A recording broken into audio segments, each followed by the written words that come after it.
बुद्धम शरणम गच्छामि, बुद्धम शरणम गच्छामि। मैं नरेंद्र वर्मा आपका भक्ति स्टोरी व्लॉग में एक बार से फिर स्वागत अभिनंदन करता हूं। आज मैं आपको एक ऐसी घटना सुनाता हूं जो गौतम बुद्ध ने दुनिया के लिए उदाहरण किया। जी हाँ, गौतम बुद्ध एक सभा में बैठे हुए थे। उसमें अधिकतर गौतम बुद्ध के सारे विरोधी थे। सभा का आयोजन राजा के भवन में, महल में हुआ। राजा के सभी लोग वहाँ उपस्थित थे। बुद्ध सभा में जाने से पहले ये जानते थे कि सभा में ज़रूर उनके खिलाफ कोई ना कोई षड्यंत्र रचा जाएगा। इसलिए उनके शिष्य आनंद ने भी उनसे मना किया था कि आपको सभा में नहीं जाना चाहिए, लेकिन बुद्ध ने ऐसा नहीं किया और बुद्ध अवश्य उस राजा की सभा में गए जहाँ अधिक से अधिक बुद्ध के विरोधी थे और वहाँ अधिकतर बुद्ध जी के विरोधी थे। लेकिन बुद्ध अपनी करुणा की वजह से उस सभा में जाने से नहीं रोक पाए। सभा की शुरुआत होते ही दोस्तों, बुद्ध के साथ कुछ तीखे प्रश्न राजा के महल की तरफ से, राजा के लोगों से आए और उन्होंने ऐसे ऐसे प्रश्न पूछिए जिससे बुद्ध से उत्तर ना दिया जाए, परंतु बुद्ध बड़े ही प्यार से और बड़ा सही उत्तर बड़े नम्र व्यवहार से दिए।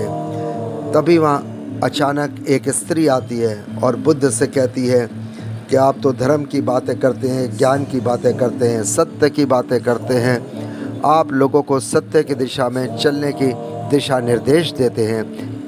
क्या आपके भीतर थोड़ी सी भी दया नहीं? क्या आपको मुझे अबला की भी थोड़ी सी चिंता नहीं, जिसे आपने गर्भवती करके छोड़ दिया? क्या आपको मेरे पेट में पल रहे बच्चे की भी थोड़ी सी चिंता नहीं? उस स्त्री की बात सुनकर उस सभा में हलचल हो गई। लोग एक दूसरे से बातें करने लगे। सभा में बैठे हर एक व्यक्ति खड़ा हो जाता है और कहते हैं, औरत की सुंदरता के आगे बड़े बड़े ज्ञानी घुटने टेक देते हैं, तो फिर बुद्ध क्या चीज़ है। उसी में एक और व्यक्ति खड़ा होता और कहता है कि बुद्ध से हमें उम्मीद थी कि बुद्ध जी इतने नीचे गिर सकते हैं। इस प्रकार बिना सत्य को जाने सब लोग बुद्ध को भला बुरा कहने लगते हैं। जब सभी लोग अपनी मन की भड़ास उतार देते हैं, तब राजा कहते हैं, बुद्ध आप अपनी सफाई में कुछ कहने चाहते हैं? राजा भी बुद्ध से बहुत ईर्ष्या करता था और राजा भी चाहते थे कि बुद्ध किसी तरह बदनाम हो। बुद्ध का इस चीज़ पर कोई प्रभाव नहीं पड़ा। बुद्ध जानता था कि ये झूठा है, आरोप है, लेकिन बुद्ध सत्य को जानते थे। वह अपनी नज़र में सत्य थे। सूत्र यही है कि चाहे पूरी दुनिया आपके खिलाफ क्यों ना हो जाए, यदि आप अपनी नज़र में सही हैं, अपने आप को जानते हैं, आप सत्य हैं, तो आपका कोई कुछ भी नहीं बिगाड़ सकता। सभा के सभी लोग संदेह में थे। यहाँ तक कि बुद्ध जी के कुछ शिष्यों में भी संदेह आ गया था, लेकिन बुद्ध जानते थे कि वो क्या है और वो मनी मन मुस्कुरा रहे थे। राजा बुद्ध से कह रहे थे कि आप अपनी सफाई में कुछ कहना चाहते हैं। बुद्ध उस स्थिति से कहते हैं, पुत्री, इस ब्रह्मांड के दो ही लोग सत्य को जानते हो, या तुम सत्य कह रहे हो या असत्य है। इससे पहले बुद्ध कुछ और कहते, वह स्त्री बुद्ध से नज़रें चुराने लगी। असत्य का सहारा लेने के कारण अपने भीतर डर का बीज बो रहे हो। अब ये बीज जैसे जैसे वृक्ष बनेगा, वैसे वैसे तुम्हारी समस्या बढ़ती जाएगी।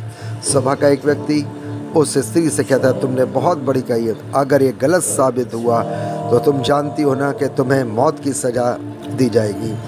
ऐसा स्त्री उस व्यक्ति की बात सुनकर हाथ पैर कांपने लगती और तेज़ी से वहाँ से वो दौड़ने लगती। तेज़ी से भागने के कारण उस स्त्री ने अपने पेट में जो कपड़े की गठरी बांध रखी थी, वह गठरी गिर जाती है और सत्य सबके सामने आ जाता है। उस स्त्री ने अपने पेट पे गठरी इस प्रकार बांध रखी थी कि जिससे लगे वो स्त्री गर्भवती लगे।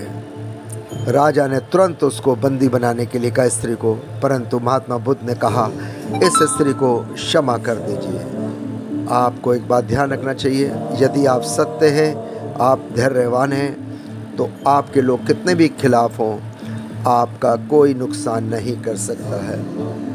आपको आशा करता हूँ कि आप भी गौतम बुद्ध की जीवन की कहानी से अपने जीवन में शिक्षा जरूर लागू करें।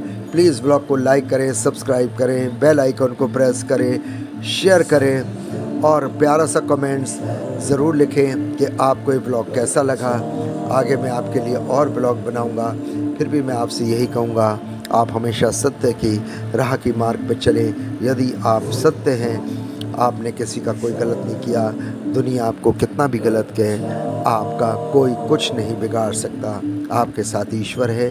ये कहानी हमें बुद्ध जी की यही ज्ञान देती है कि सत्य को कोई नहीं मिटा सकता। दुख जरूर होगा लेकिन जीत आपकी होगी।